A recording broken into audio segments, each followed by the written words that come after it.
Bristol Energy Co-op was founded in 2011, and it was a group of campaigners who were really passionate about tackling the climate crisis, and they wanted to do something local that actually made a difference. So they formed a co-op, and it's now been running for over a decade, and we've raised over £15 million. We now have 17 clean energy projects around the city. So community energy should really be at the heart of the solution of tackling climate change on a local level, because it's so different from big oil giants like Shell or BP that have been making huge profits recently. It's actually giving that power back to people, and it's making sure that any revenues go back to local communities. So we're here at Water Lily's housing development, and it's a really groundbreaking project because you're putting solar panels on your building, you are saving money on your bills, and also the revenue from these projects is going into supporting community projects. It makes kind of using energy a positive thing. It makes it something nourishing and something sort of optimistic.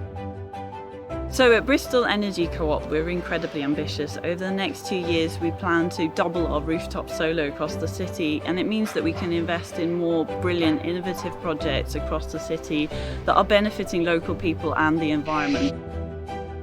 The Lawrence Weston solar farm came online in 2016.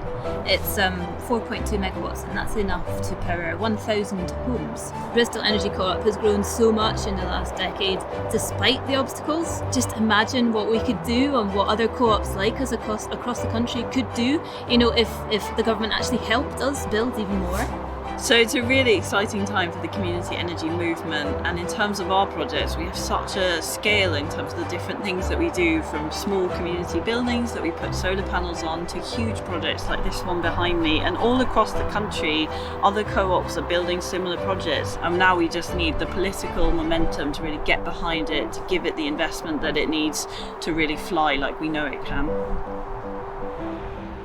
Hello, my name is Mark Pepper. I'm a lifelong resident of an area in North Bristol called Lawrence Weston. Also have the absolute privilege of leading the Residents Development Trust, which is Ambition Lawrence Weston. Well, Ambition Lawrence Weston was started around about 2012, well, exactly in 2012. So we set up a charity, which is resident-led and driven by the residents themselves. We've saved a local youth centre from closing, new community houses that are affordable for our residents to live in. It's a brand new community centre, which will be built just up the road.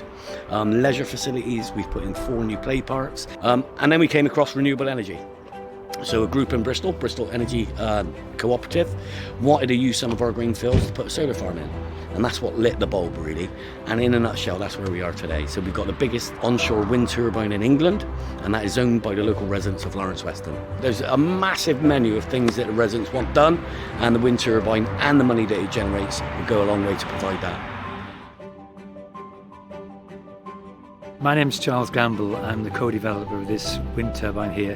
When I was younger, I worked in coal-fired power stations. You could see the electricity being generated, see how complex and how dirty and inefficient it all was. This thing just produces invisible electricity from invisible air, just like that. Hi, my name's David Tudgy. I'm a co-developer of this project. This project demonstrates that not only are we getting clean, renewable energy, we're also tackling fuel poverty at the same time. And for generations to come, people will benefit from this turbine, and it will change lives because it's investing in the things that the community needs. People have an increasing understanding of where their energy comes from, particularly because of the recent energy price hikes. But this brings it home because the people of Lawrence Weston now know that this turbine will produce all year all the energy that 3,500 homes need for the next 30 years. What I would tell the decision makers is that the planning process is rather too complex. This took 7 years. The fact is that we need thousands of onshore wind turbines. It's entirely feasible, it's doable, and many, many more communities should be doing this. What we'd like to see is commitment, both in terms of policy and funding, for community energy to really thrive and succeed. We can sprint to net zero if we give communities the resources.